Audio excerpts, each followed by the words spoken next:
Bonjour, aujourd'hui je vais vous présenter une maquette qui sort un petit peu de l'ordinaire. Il faut savoir que différentes marques, et surtout Revell, s'étaient amusées à sortir des maquettes d'engins, d'avions et ici de transporteurs spatials qui n'ont jamais existé.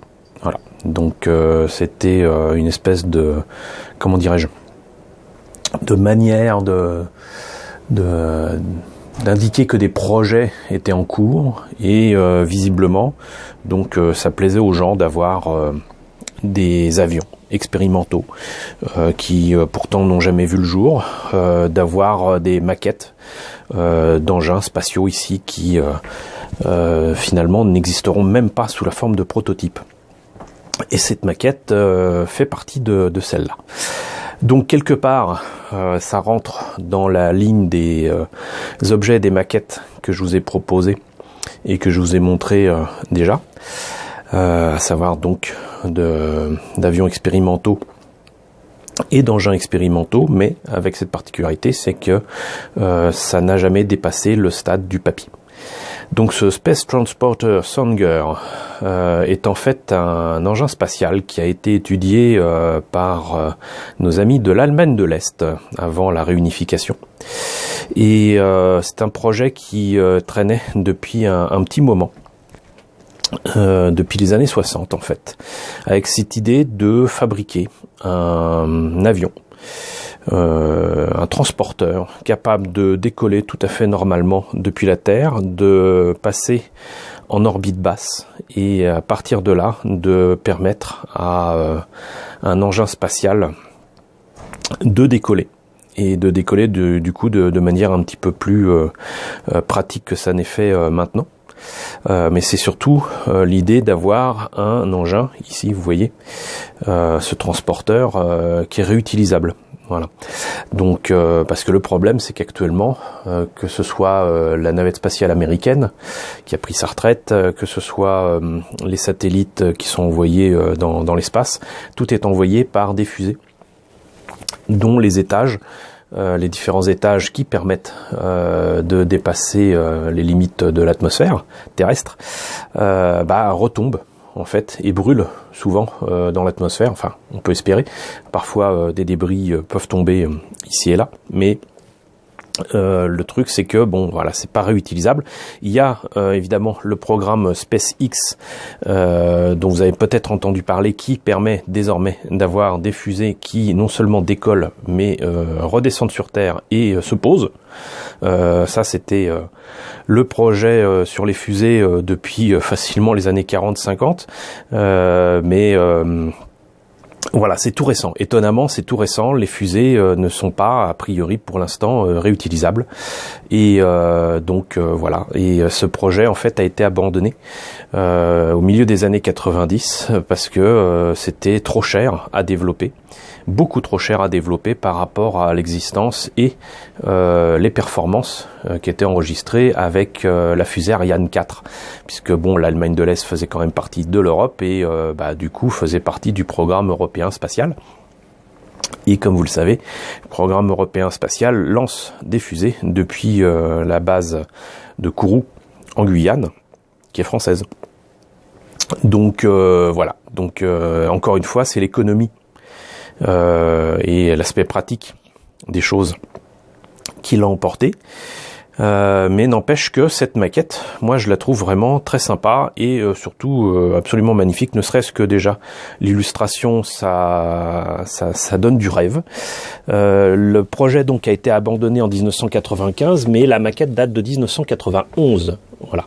Donc a priori, quand Revell a sorti cette maquette, il était encore possible de rêver à un engin spatial allemand, dont le concept était allemand, qui aurait pu éventuellement décoller et envoyer des charges utiles, comme on le dit, dans l'espace. La maquette est en 1/288, c'est une échelle bâtarde s'il en est.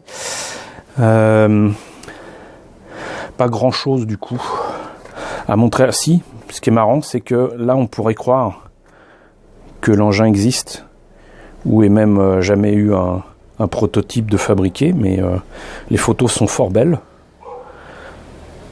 Mais pour ce que j'ai pu avoir comme renseignement sur le net, a priori, cet engin n'a jamais existé. Si jamais vous avez d'autres informations à ce niveau-là, dites-le moi.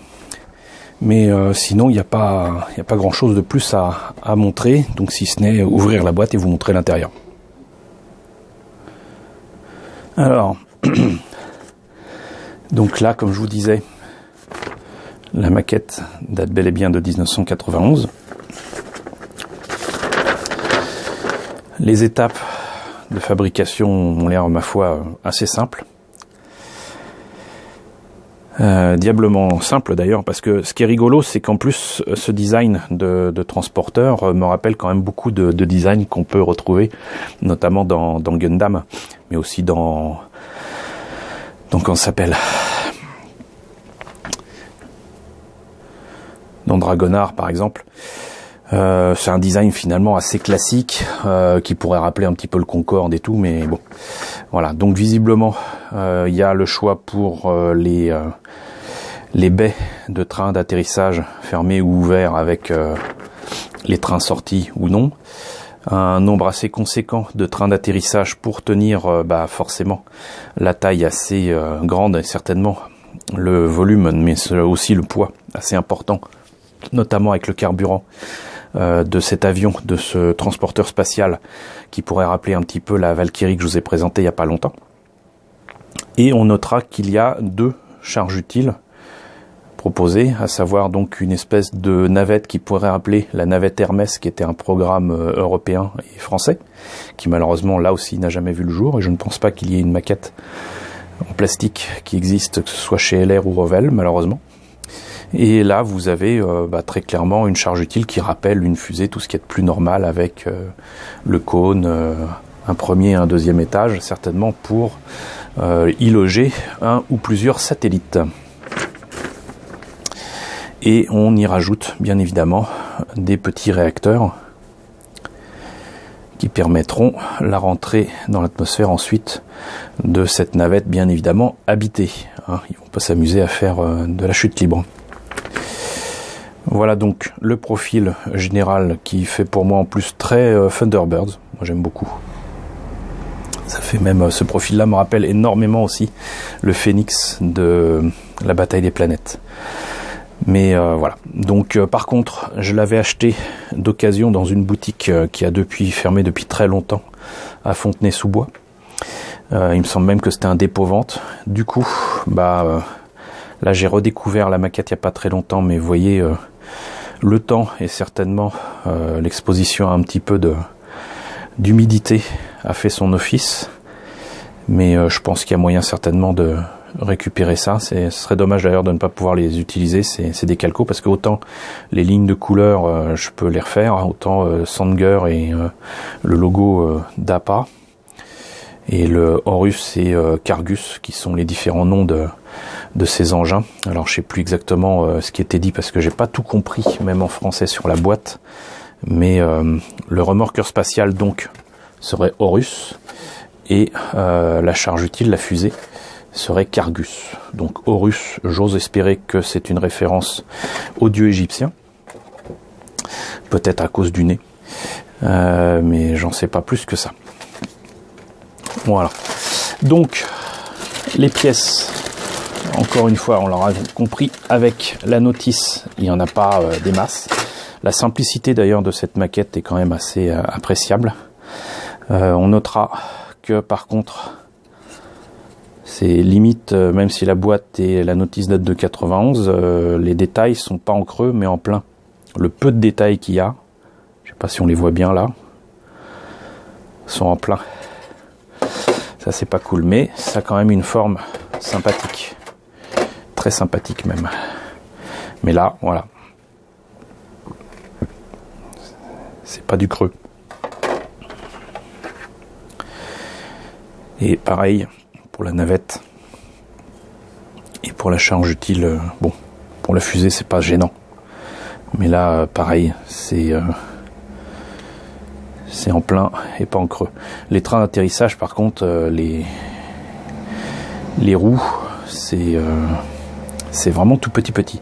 Ce qui est marrant, c'est qu'il y a quand même des détails dans les trains, dans les trappes de train. Ici. Alors peut-être que je me trompe, peut-être qu'en fait c'est à mettre à l'intérieur des trappes. Oui, voilà, c'est ça.